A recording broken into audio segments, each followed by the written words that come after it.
এবার হুমায়ুন কবিরের বিরুদ্ধে অবৈধভাবে মাছ চাষের অভিযোগ। শক্তিপুরের একটি বিলে হুমায়ুন কবির দীর্ঘদিন ধরেই মাছ চাষ করেন বলে দাবি। বৃহস্পতিবার সকালে ওই বিল থেকে জেলেরা মাছ তুলতে এলে শক্তিপুর থানার পুলিশ বাধা দেয়। শক্তিপুরের রামনগর ঘাটে সুগার মিলের খৈতানদের একটি বিল রয়েছে, সেই বিলেই টাকা দিয়ে লিজ নেওয়া হয়েছে বলে দাবি হুমায়ুনের। কিন্তু শক্তিপুর থানার পুলিশের দাবি বিলের লিজের যে সমস্ত নথিপত্র দেখানো হয়েছে তা অবৈধ। খৈতান কোম্পানি থেকে পাওয়া অভিযোগের ভিত্তিতে ওই বিল থেকে মাছ তুলতে বাধা দেওয়া হয়েছে। যদিও এই ঘটনায় পুলিশের বিরুদ্ধে হাইকোর্টের দ্বারস্থ হবেন বলে জানিয়েছেন হুমায়ুন কবির। মানসিক স্বাস্থ্যের জন্য সবার আগে যে নামটি মনে ভেসে ওঠে, সুস্থ মনের ঠিকানা মনোবীক্ষণ।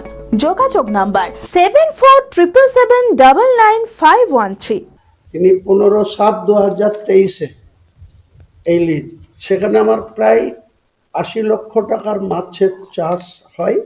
জলঙ্গির হালদাররা এই মাছ ধরে 16% কমিশনে, আর বাকি মাছ ছাড়া, মাছের খাবার দেওয়া, আগলদার রাখা, অন্যান্য কর্মচারীদের বেতন সবই আমি পে করি। আজকে শক্তিপুর থানার ওসি ভোর 5টার সময় বিধানসভায় বিল এসছে গুন্ডা দমন আইনে, তা নিশ্চয়ই সেটাকে আমরা স্বাগত জানিয়েছি।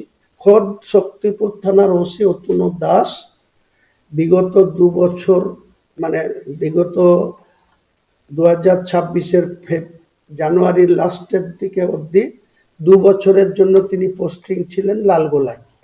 লালগোলাতে তিনি কি করেছে সেটাও আমি দাবি করছি রাজ্যের মুখ্যমন্ত্রীর কাছে আপনাদের মাধ্যমে, যে এই ওসি লালগোলাতে 2 বছরে কিছু না হলে 50 কোটি টাকা শুধু NDBS এর যারা ব্যবসা করে, চোরা কারবারি করে, যারা সেখানে 50 কোটি টাকার রোজগার করে এসছে, তাদেরকে ধরেছে। আর থানায় না নিয়ে গিয়ে অন্য কোনো জায়গায় নিয়ে গিয়ে 3rd ডিগ্রি প্রয়োগ করে মারধর করে কারো কাছে 5 লাখ, কারো কাছে 10 লাখ, কারো কাছে 25 লাখ, এরকম করে 2 বছরে 50 কোটি টাকা তুলেছে। তারপরে তার আবার শক্তিপুরে পোস্টিং হয়েছে। শক্তিপুরে এসেই ফেব্রুয়ারি মাসের শুরু থেকে মার্চের 15 তারিখে ইলেকশন ডিক্লেয়ার হয়েছে। 19শে মার্চ পর্যন্ত যারা তৃণমূলের তোলাবাজি করত, মাসে থানাতে 3000 টাকা করে ট্র্যাক্টরের মান্থলি দিয়ে যারা মাটি কেটে, এই খৈতানের জমি মাটি কেটে যারা কারবারি করে, যারা সেখানে 50 কোটি টাকার রোজগার করে এসছে, তাদেরকে ধরেছে। আর থানায় না নিয়ে গিয়ে অন্য কোনো জায়গায় নিয়ে গিয়ে 3rd ডিগ্রি প্রয়োগ করে মারধর করে কারো কাছে 5 লাখ, কারো কাছে 10 লাখ, কারো কাছে 25 লাখ, এরকম করে 2 বছরে 50 কোটি টাকা তুলেছে। আর 50টার 100 গ্রামের সোনার বার তুলে আমি 7 তারিখে যাব।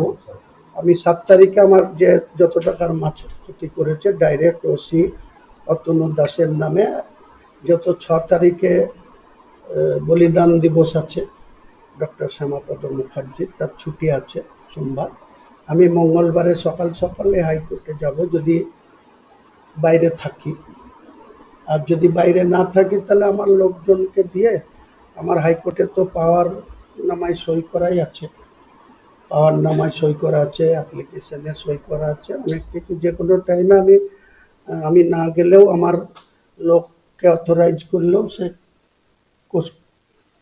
কেসে করতে পারে, সেটুকু সব ডকুমেন্টস রেডি আছে।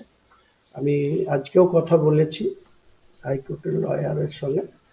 আমার কাছে অনেক পেপারস আমার হাইকোর্টে পাওয়ার দেওয়া আছে, বা অ্যাপ্লিকেশন কেস করতে গেলে যে ধরনের অ্যাপ্লিকেশন দরকার হয়, একজনকে হাজিরা দিতে হয়, তার আধার কার্ড নিয়ে সে লোক যাবে।